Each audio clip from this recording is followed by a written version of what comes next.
Okay, amazing day mga ka-JMC. Ayan. So ito, meron na naman tayong bagong i-update. Ayan. So ito, order ni Boss Joshua ng Iriga, Sorsogon. Ayan. So ito, kaka-upload lang natin ito ng mga nakarang araw. Pero ito siguro napanood niya sa YouTube natin. Ayan. So ito, Foxster CS900 natin.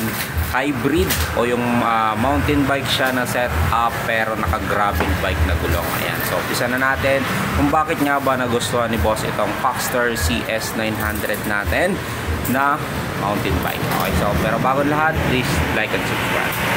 Okay, amazing day mga ka-JMC. Ito na po yung order nyo, Boss Joshua ng Iriga. Ayan, Sorsogon. Ayan. So ito, yung CS900 natin is a hybrid. Ayan, so ito yung setup is a mountain bike. Then gulong nito ay gravel bike. Gravel bike pero ito naka straight bar siya. Then ito ay alloy frame na gawa ni Foxster. Ayan, ito yung model niya, no? CS900 Mikaela. Ayan, so meron yan sa top tube niya na warning sign.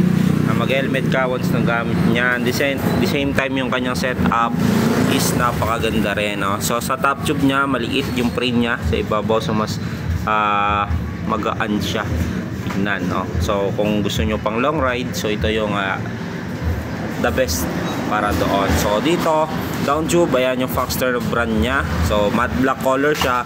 Then yung decals nya sa Foxster is medyo may pagka-glossy na silver, no? Ayan. So meron din siyang lagay ng battle cage dito. So dito sa kanyang seat tube is wala.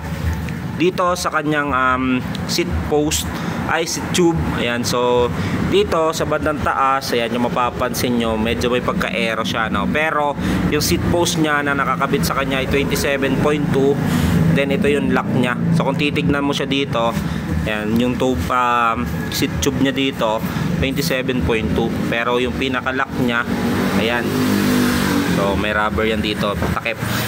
Ayan, dito sa kanya namang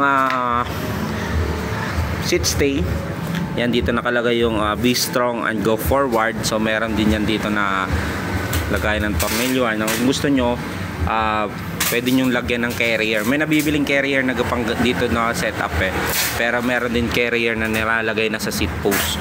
Yun yung mga bagong carrier natin. So setup lang naman yon kung gusto nyo lang magkaroon ng carrier. Ayan, so seat post nya is an alloy Foxster ang brand, stock pedal. Yan, saddle nya Foxster din.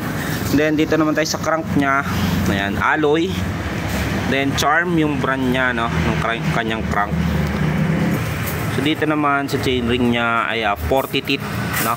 So kasi naka 1x siya setup, so 40 teeth siya. So mas malaki na siya doon sa mga normal natin nakikita na mga 32, 34 na mga stock. Pero ito 40 teeth. So shell bearing yung kanyang bottom bracket. Sa kanya namang chainstay, ayan yung brand nya. So 1x FD, so wala siyang FD. So hindi rin siya pwedeng lagyan ng FD, no, kasi walang pagdadaanan. So set up siya as 1x yung kanyang frame. At unless maglalagay kayo ng mga supporting dito o yung dadaanan. Okay? So mayroon yung tornilyon dito sa ilalim. Pero setup talaga niya is naka 1x. So sa kanya namang RD Shimano Altus. Ayan, so ito ay Altus is a 9-speed. Then sprocket niya cassette type 1, 2, 3, 4, 5, 6, 7, 8, 9. Ayan, Shimano yung kanyang sprocket. Then 11 to, ayan, 32 teeth yung nakalagay dito. Alloy yung kanyang hub, alloy rim. Yung gulong na ginamit sa kanya Chaoyang.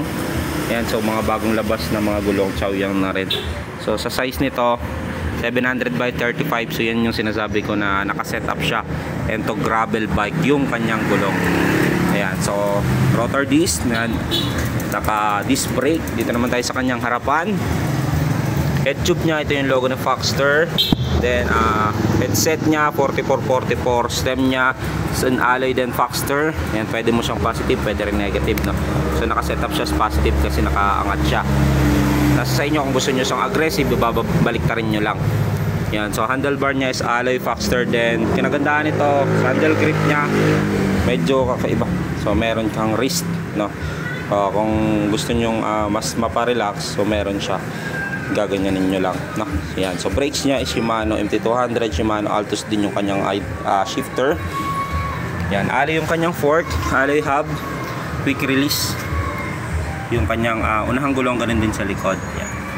Yung nga pala nito isa seal bearing na. So yan. So ay kalimutan ko yung kanyang gulong o interior is naka-presta valve. Ayan, so kung gusto niyo siyang hanginan, kung wala kayong panghangin ng presta, so kailangan mo doon ng presta valve adapter para doon magamit mo yung normal natin na mga pump, no? So dito sa cabling niya, so sa brake sa unahan, so syempre dito yung dumaan sa kanyang port. RD tsaka brake sa likod is internal. Yan, dito sa kanyang down tube dumaan, patagos dito sa ilalim. Yan. So yan po yung Foxster CS900 na order ni boss to Iriga. Thank you po. Mamaya pa mag-update ako pag yan ay nakabalot. Boss, na order niya Foxster CS900 Mikaela. So ito yung hybrid, then ito yung naka 1x 9-speed Shimano Altos hydraulics brake na Shimano. Quick release yung kanyang unang sa likurang gulong. Alloy frame, seat post, then handlebar, fork, hub, tsaka yung rim, sama yung kanyang crank. Ito sa good condition and walang gasgas or anything sa kanyang frame, fork, kabila. Ito sa yung nakatono. Yan, Shimano Altos yan. Alay na rin kay gulong sa likuran, ganoon din dito sa harapan, wala lugang headset, ganoon din yung kanyang crank. Bali may re-remove seat post pedal, handlebar, tsaka ng gulong. Mamaya pa mag-update ako pag nakabalot na po yung CS900 natin with 6 freebies, club tube, machine guard, flip, paddle clutch. Boss, na order niya Foxster CS900 Mikaela. Okay, so kung mapapansin nyo, nakabalot na maigi para maiwasan yung gasgas. Habang nakashi papunta sa inyo, remove lang kanyang unahang gulong, handlebar, seat post pedal, yung skewer. Sama ko na rin po yung 6 na freebies niya. So sa pinako ng foam carton, mamaya po na kay JNT na po yan. Boss, na yung order mo. Ayan, so ito yung Foxster CS900. Ayan, so kung mapapansin nyo, nakabalot na rin po ng box, tapos bubble wrap, then fragile. Then meron mga kasabayan ito June 15, 2024. Ayan, ito meron tayo ditong Promax PR20 pa, si K2. Papunta ito ng Mauban, Quezon. Ayan, sa Quezon po ito, so PR20. Then ito Stout Campion. Ayan, ang kulit ng pangalan, Kalbo si Karin. Ayan, so ito Stout Campion, papunta naman ito ng Bulacan. Then ito yung order mo, boss, na Foxster CS900. Ayan, so Chuju. Ayan, so papunta po ito ng Bulan, Sorsogon. Ayan, so ito po yung order mo. Yung araw ay June 15, 2024. Ayan, so maraming salamat. Thank you and God bless. Standard shipping po pag na-pick up na po ngayon. 2 to 5 days darating na po yung order nyo. Okay po and God bless. Ride safe sa inyo lang.